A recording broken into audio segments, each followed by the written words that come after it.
সুবিধা তো প্রচুরই ভালোই হলো, সুবিধা তো ভালোই করলো, আমাদের নাম্বারটা করে দিল মানে আমরা একটা রুলসের মধ্যে চলে আসলাম। বাইরে গাড়িগুলো বন্ধ করলে জমজমাট অটোমেটিক কমে যাবে। এখন 100 টাকা করে নিবে, এখন করে 1000 টাকা করে নাম্বার প্লেট করা নিবে, মানে কোথায় পাবো? কোনো রকম যদি রাস্তাঘাটে প্রবলেম হয় আমরা ইন্স্যুরেন্স পাচ্ছি, ক্লেম পাচ্ছি। টোটো মানেই যানজট, যেখানে সেখানে ব্রেক, যেখানে সেখানে যাত্রী তোলার অভিযোগ। এই ছবিটার বদল আনতে তৎপর পরিবহন দপ্তর। নম্বর প্লেট ছাড়া টোটো চালানো যাবে না, টোটোয় বাধ্যতামূলক নম্বর প্লেট। নম্বর পেতে রেজিস্ট্রেশন মাস্ট। 30 নভেম্বরের মধ্যে রেজিস্ট্রেশন সেরে ফেলতে হবে। প্রক্রিয়া শুরু হলো 13 অক্টোবর থেকে। অবৈধভাবে যে সমস্ত টোটোগুলো তৈরি হয়েছিল, যেগুলো আগে আমরা নাম্বারিং করতে পারিনি, সেই সমস্ত টোটোগুলিকে আমাদের আজকে অর্থাৎ 13 অক্টোবর থেকে 30 নভেম্বরের মধ্যে একটা রেজিস্ট্রেশন করতে হবে। সেইটাকে বলছে টেম্পোরারি টোটো এনরোলমেন্ট নাম্বার। মুর্শিদাবাদ জেলা পরিবহন দপ্তর সূত্রে জানানো হয়েছে, টেম্পোরারি টোটো এনরোলমেন্ট নম্বর পেতে পোর্টালে বৈধ নথিপত্র আপলোড করতে হবে, দিতে হবে ন্যূনতম ফি। আবেদন প্রক্রিয়া সম্পন্ন হলেই নম্বর জেনারেট হবে, যা কিউআর কোড হিসেবেই থাকবে। পাওয়া যাবে শংসাপত্র। পরবর্তীতে এই কিউআর কোড টোটোয় লাগিয়ে রাখা যেতে পারে অথবা সংরক্ষিতও রাখতে পারেন। পরবর্তী ক্ষেত্রে প্রশাসনিকভাবে কোনো নিয়ম জারি হলে এনরোলমেন্ট নম্বর দেখালেই চালকেরা চলাচলের ক্ষেত্রে অনুমতি পাবেন। তবে এই নম্বরের সময়সীমাও কিন্তু বেঁধে দেওয়া হয়েছে। 2 বছরের জন্য এই নম্বর বৈধ থাকবে। 2 বছর পর ই-রিকশা নিতেই হবে। এই টেম্পোরারি টোটো এনরোলমেন্ট নাম্বারটি এখন পোর্টালে গেলে পোর্টাল থেকে সে তার যে বৈধ ডকুমেন্টস যদি তার থাকে সেই সমস্ত ডকুমেন্টসকে আপলোড করে, এর জন্য একটা ন্যূনতম ফি বা চার্জেস অ্যাপ্লিকেবল আছে, সেটা যখন সে পেমেন্ট অপশানে যাবে সেখানেই তার অপশানটা থাকবে।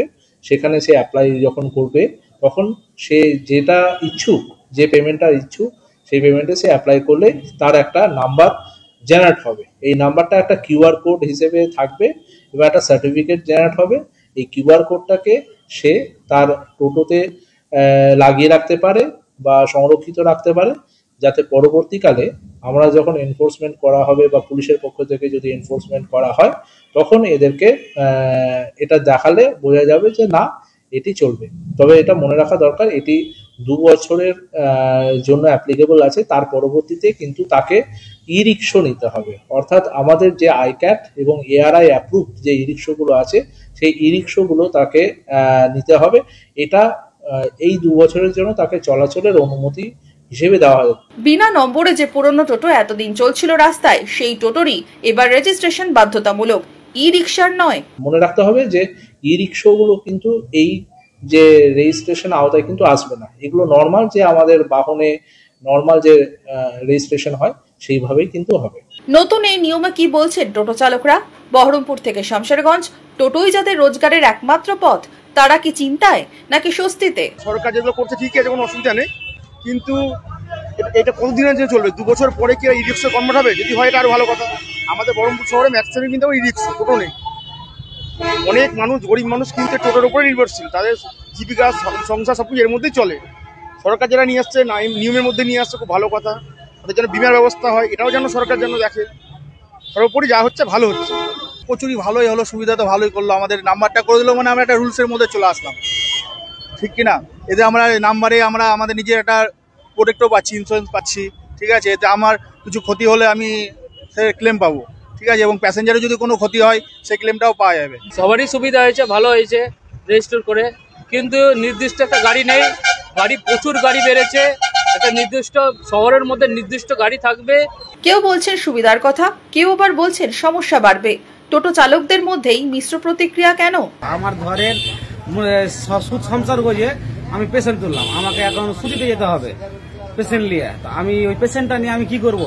আমাদের যেতে হবে, তাকে যেতে দিবে না বলছে। তো এগুলো তো অসুবিধা, এগুলো সরকার তো ঠিক করছে না কাজ, এটা তো অসুবিধা হচ্ছে। নাম্বার প্লেট তো অসুবিধা হবে, তো ফাইন মারবে 100 টাকা করে নিবে বলছে, 1000 টাকা করে নিবে। আমাকে তো দিন আনতে দিন পুড়ে 300 টাকা দিন ইনকাম করতে যেতে আমাদের মাথা খারাপ হয়ে যাচ্ছে। অনেক টুটি 300 টাকা ইনকাম হয় না আমাদের সবকিছুতে।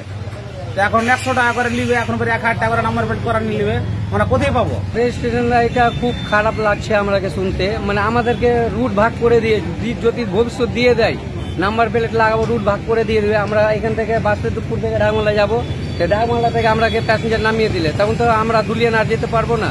তো কেউ যদি রিজার্ভ আমাকে দুলিয়ান বলে তাহলে দুলিয়ান তো নিয়ে যেতে পারবো না, তো আমাদের কত অসুবিধা হবে। হ্যাঁ, রেজিস্ট্রেশন করা খুব আমরা চাইছি কি রেজিস্ট্রেশন করা যেমনি না হয়।